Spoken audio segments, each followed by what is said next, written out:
Yo, what's up everyone? Welcome back to another episode of Warzone Ramblings, and today we are celebrating my second book's first year anniversary, released on the 28th of March 2023, Diseased Intentions, and I'm here to talk to you about everything that went in behind the scenes of this book, what it means to the taste beneath, and where it is led with book 3, Insidious Valor. I've got to point out that it's 8 o'clock in the morning, so I'm trying to keep my voice a little bit low just to not wake people up. It's a bit mad, but yeah, I'm so excited. I'm so happy. It's been a year already, and Diseased Intention itself, during its pre-sale date, actually outsold The Taste Beneath.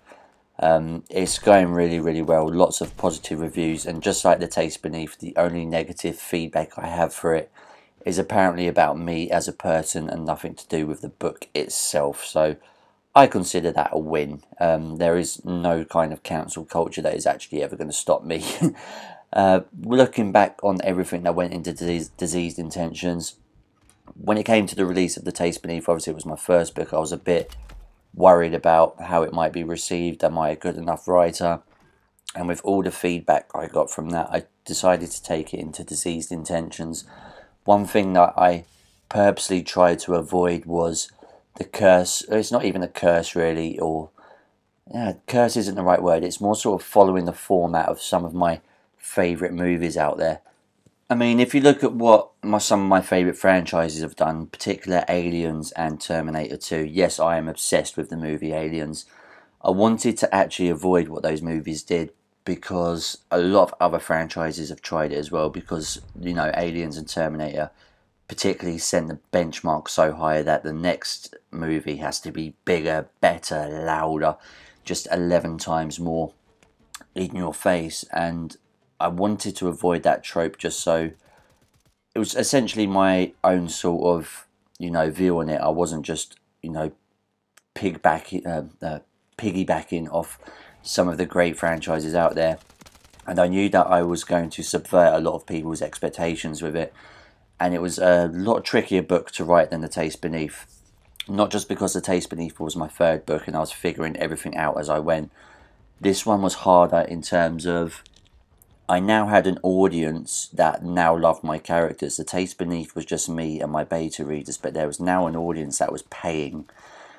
And another thing that was trickier about it really boils down to The Taste Beneath was a lot more of a linear story, and I'd say, yeah, all of it takes place within the town of Maidville, where Pembroke Wine Estate is, whereas Diseased Intentions is spread out now across a lot of other places. I've brought in the city of Rennes in France, and one of my favourite cities in England, Nottingham, makes an appearance as well. I knew I was going to have to expand out into the country a bit more and explain the lore of what happened during the Fast War and some of the survivors that are still out there. Another hard concept to bring as well was that the Vineyard were no longer just alone against this enemy. There was this outside European government trying to reform the continent. And now, so it wasn't just the Vineyard on their own. There was now laws that were being implemented which would feature heavily on building Ryan's character as he feels like he's been put on a leash, where he pretty much had full reign in The Taste Beneath. Ryan was now on a leash and trying to come to terms with that they could move forward potentially, but there was a governing body over them that could tell them what they could and couldn't do, particularly with their self-defense traps, or the maze that surrounds the Vineyard, and also learning to trust Harper, who has a bit of a reveal in chapter 4 of his own past, which Ryan struggles to come to terms with.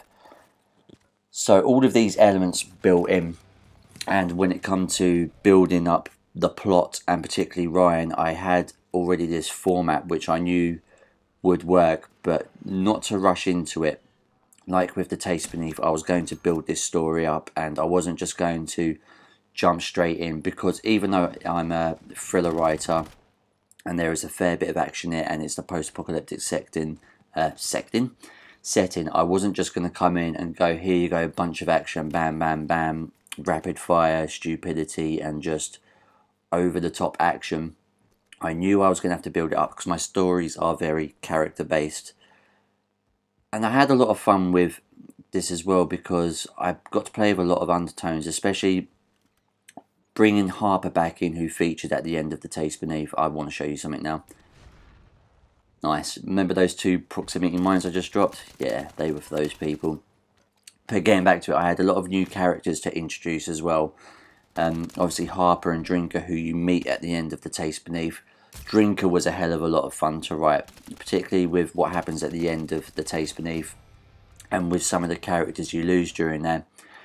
I didn't want to do a like-for-like replacement when it came to Drinker, so he's a bit of a comedy element, but also slightly jaded, but also very confident in terms of the time he spent with Harper, serving in the European alliance across, you know, defending these great cities against their inland invasion, who would just be another welcome addition to the Vineyard, but particularly his comedy element as well, just to lighten the tone a bit. So the characters were the forefront of writing diseased intentions. I said my stories are very heavily character based, but they can only serve so much if you have the plot to go with it. And the plot for Diseased Intentions is nowhere near as linear as The Taste Beneath, and this was my, I wouldn't say, maybe it was my biggest worry, that is actually the correct term, because I didn't know if I was skilled enough to write it. I'd only written 1 book before. With these underlying plots going on, there's sort of a three-way plot going on between the protagonist and the antagonists. There is 3 separate lines of antagonists in this, one being Hannah, one being I'm not going to name, and another one being another person I'm not going to name. And it was hard to write the first draft of this to make sure that each sort of time stamp worked within itself of what would be revealed and where it would take the plot next and how that would affect the Vineyard.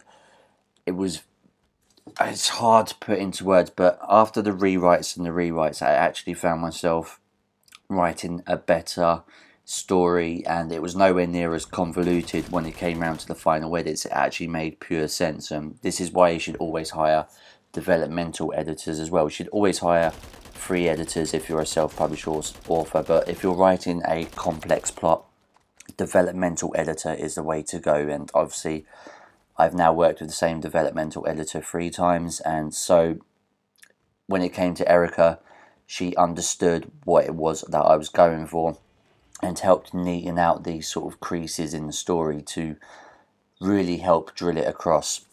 And it's come across really well because it's leading into Insidious Valor as well. And for any of you who've read Diseased Intentions, any of you who have read Diseased Intentions, I have given away something in Insidious Valor and no one has spotted it. No one has spotted it at all. I've given away a massive plot point for Insidious Valor and no one has cottoned onto it yet. So in terms of what Diseased Intentions also did for me as a writer, is it helped build up my skill to the next level. When, as I said, Taste Beneath are very linear. Diseased Intentions came and took that plot and just shredded it all up and said, I could be a bit more complex now. I can write a bit more mystery and conspiratorial. And that's helped make my 3rd book even stronger. I'm really excited to get this all out. It's been a brilliant year. Thank you to everyone who has read Diseased Intentions, everyone who has left a review. Your support has helped push me on to this next stage for Insidious Valor. So celebrating Diseased Intentions' 1st birthday, where it's taken me and where it's taken this story with my characters, I can't thank you all enough. This has been me, guys. Happy birthday, Diseased Intentions, and always, much love, take care, peace. If you're new here, please subscribe. If you like this video, please leave a cheeky like.